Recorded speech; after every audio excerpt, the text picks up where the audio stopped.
Monsieur Pancher a la parole.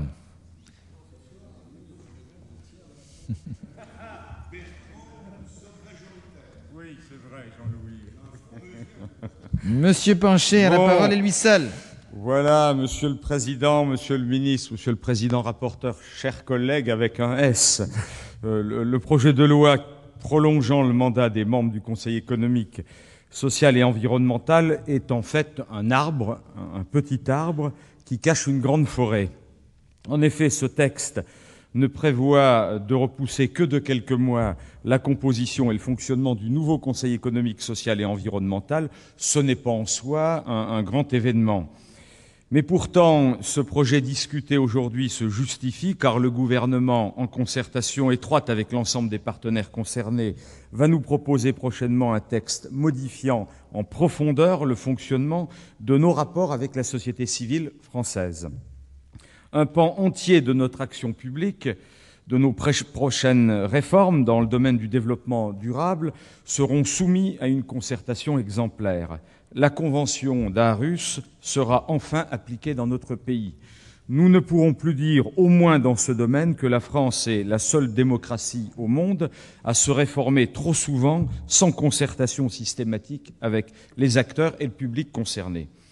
Des réformes concertées sont des réformes de meilleure qualité puisque ce sont des réformes acceptées. Le présent projet de loi a donc pour objet de proroger au plus tard jusqu'au 30 septembre 2010 le mandat des membres composant le CESE, et ceci afin de nous permettre de voter la réforme de fond de cet organisme dans les délais les plus brefs.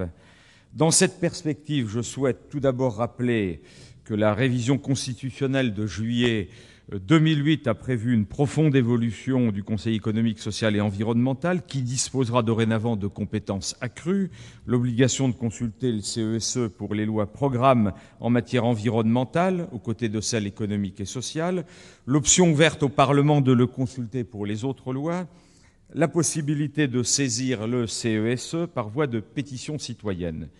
Et deuxièmement, le mouvement initié par le Grenelle de l'environnement place le Conseil économique, social et environnemental au cœur d'une nouvelle démocratie environnementale qu'il nous convient maintenant de structurer.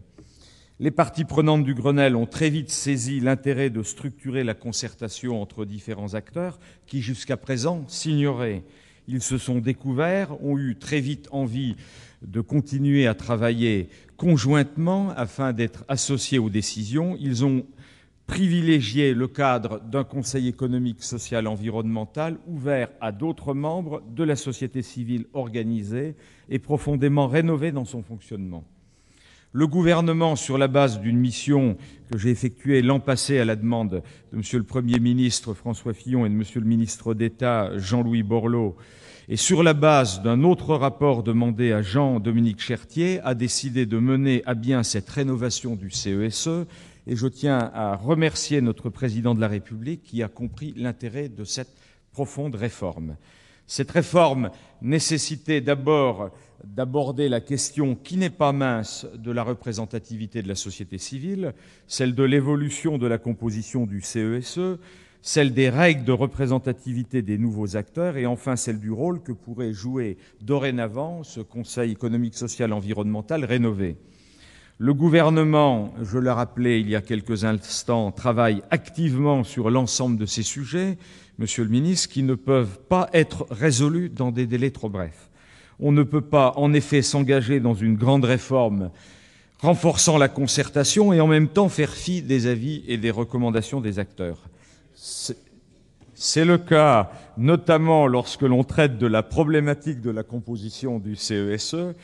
La réforme de notre Constitution a prévu de limiter le nombre de ses membres à 233. Se pose donc évidemment la question de la diminution des membres des autres collèges et celle de l'arrivée des nouveaux membres. Très vraisemblablement, nous nous orienterons vers une légère diminution des représentants de la profession agricole au nombre de 35 actuellement, et ceux des entreprises publiques, une dizaine, lesquels continuent à siéger, alors que le nombre d'entreprises publiques a considérablement diminué. S'agissant de l'arrivée de nouveaux membres, Je pense, pour ma part, mais on en débattra, qu'il est illusoire d'envisager une réforme bouleversant en profondeur la composition du Conseil économique, social et environnemental. En effet, la société civile est en permanente évolution et il est de loin préférable de privilégier, comme dans toutes les démocraties occidentales, dans un premier temps les représentants du pilier environnemental, entre 30 et 40 membres, et pour l'avenir, de procéder à d'autres modifications, comme le préconise le rapport Chertier. La société civile est en évolution permanente. Se pose par ailleurs la question centrale de la représentativité des acteurs environnementaux. À l'unanimité des représentants du groupe de travail que j'ai eu le plaisir d'animer, des critères précis ont été définis. Les pouvoirs publics souhaitent travailler avec des responsables environnementaux à condition que ceux-ci soient représentatifs et répondent à des conditions de transparence exemplaires. Ces règles ont été posées dans la loi Grenelle I, qui n'a pas totalement été adoptée, qui va l'être prochainement, sont précisées dans la loi Grenelle II, qui sera débattue par notre Assemblée à l'automne. Il n'était donc pas possible d'intégrer les acteurs environnementaux dans le CESE lors de l'échéance initiale de son renouvellement, soit le 8 septembre 2009. Se pose ensuite une question qui est encore plus importante, le fonctionnement de ce Conseil économique, social et environnemental. Faire délibérer les acteurs de la société civile, c'est bien. Les faire travailler sur des sujets de fond, c'est-à-dire sur des projets de réforme à mettre en œuvre, c'est beaucoup mieux. Jusqu'à présent, il a été reproché au CESE de s'autosaisir sur trop de sujets. De leur côté, les membres de ce Conseil ont déploré que leurs avis ne soient souvent qu'imparfaitement pris en compte. La réforme constitutionnelle a limité le champ de saisine de ce Conseil par notre Parlement aux lois de programmation économique, sociale, environnementale, nous offre la possibilité de consulter les représentants de la société civile sur les autres lois.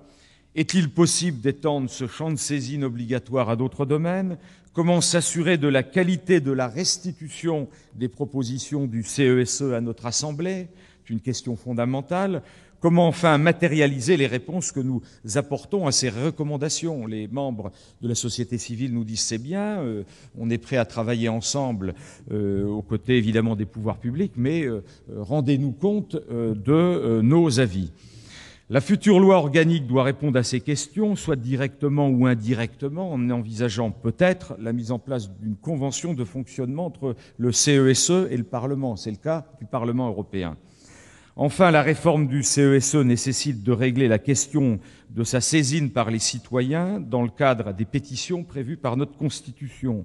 C'est presque une question subalterne, parce que ou bien le Conseil économique, social, environnemental sera renforcé de la future réforme, considéré comme une force de proposition en direction du Parlement et du gouvernement, et dans ce cas-là, évidemment, on saisira facilement le CESE, ou bien nous ne changerons pas fondamentalement son fonctionnement et les pétitions introduites par notre Constitution ne seront jamais utilisées.